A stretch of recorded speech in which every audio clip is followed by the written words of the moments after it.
প্রিয় ভাই বোনেরা, বাংলাদেশ হচ্ছে একটি পৃথিবীর মধ্যে অন্যতম সবচাইতে সম্ভাবনাময় একটি দেশ। বাংলাদেশের মানুষ পৃথিবীর সম্ভাবনাময় একটি জাতি।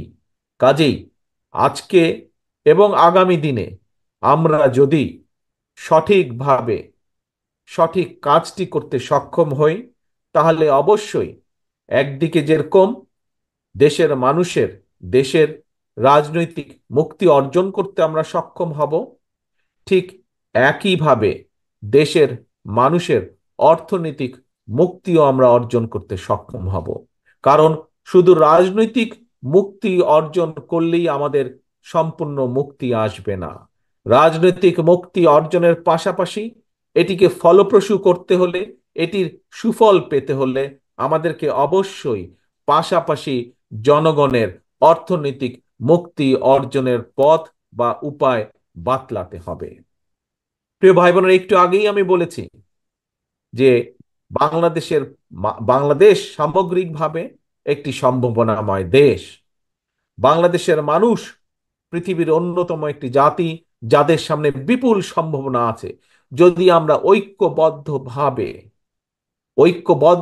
জাতিকে ঐক্যবদ্ধ করে যদি আমরা এগোতে পারি, অবশ্যই আমরা এই জাতির যেমন রাজনৈতিক মুক্তি যেমন অর্জন করতে সক্ষম হব, পাশাপাশি আমরা জাতির জন্য, দেশের মানুষের জন্য অর্থনৈতিক মুক্তি অর্জন করতে সক্ষম হব। প্রিয় ভাই বোনেরা, আমরা যদি আজকে আমরা এই এনায়েতপুরে আমরা এই জনসভাটি করছি, যদিও একটু আগে প্রচুর বৃষ্টি হয়েছে, বৃষ্টির আগে এই মাঠে আরো হাজার হাজার মানুষ ছিলেন। বৃষ্টির কারণে অনেকেই চলে যেতে বাধ্য হয়েছেন। কিন্তু আমরা যদি আপনাদের যেই মাঠে দাঁড়িয়ে আজকে আপনারা বক্তব্য শুনছেন, যেই মাঠে বসে আমরা এই জনসভার আয়োজন করেছি, আমরা যদি আমাদের আশেপাশে তাকাই, বিশেষ করে এই এলাকার দিকে যদি আমরা তাকাই, তাহলে আমরা কয়েকটি জিনিস দেখতে পাই। সম্ভাবনাময় একটি এলাকা আমরা দেখতে পাই সামগ্রিকভাবে।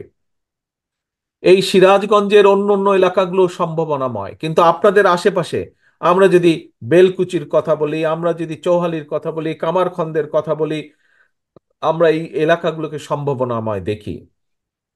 আপনাদের এলাকার নাম আসলেই আমাদের সামনে ভেসে উঠে কি?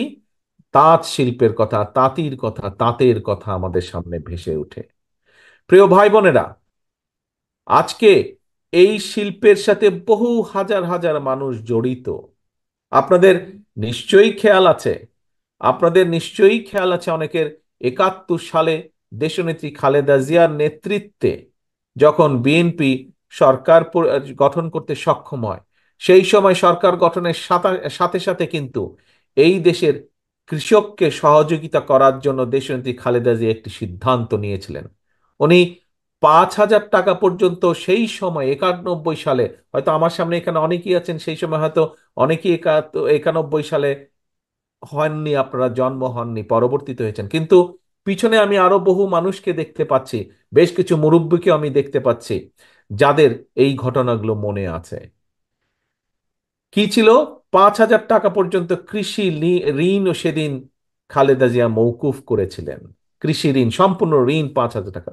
10,000 টাকা পর্যন্ত কৃষি ঋণের সুদ মৌকুফ করেছিলেন। 25 বিঘা পর্যন্ত কৃষি জমির খাজনা মৌকুফ করেছিলেন।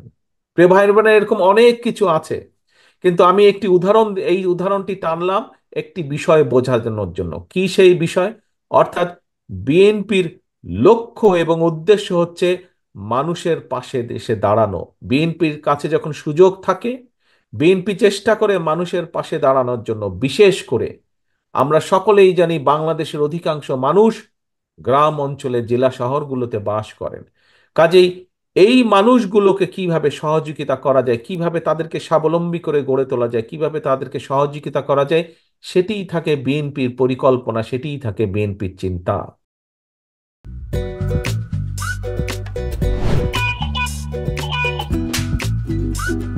Your fire. লোকটা একটু মেন্টাল। Your fire. নিশ্চয়ই এই লোকটা প্রতিদিন বউয়ের সাথে উড়া ধুরা ঝগড়া করে আসে। Your fire.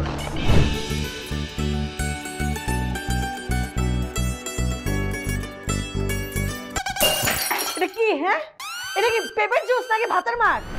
করলার জুস আবার কেন? কালকে কেন? ডাক্তার তোমাকে 3 বেলা খেতে বলছে, আমি সেখানে 1 বেলা দিচ্ছি, 3 বেলা করে দিব?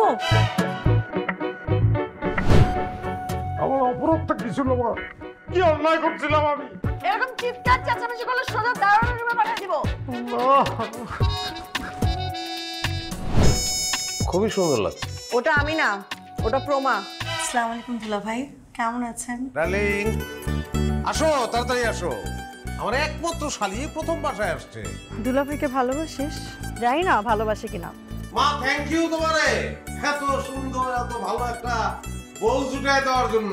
তুমি এমন সুন্দর, যে কোনো ছেলে তোমাকে একবার দেখলেই প্রেমে পড়ে যাবে। কি ডার্লিং, কফি খাওয়া? আসো ডার্লিং, একসঙ্গে কাজ করি। ও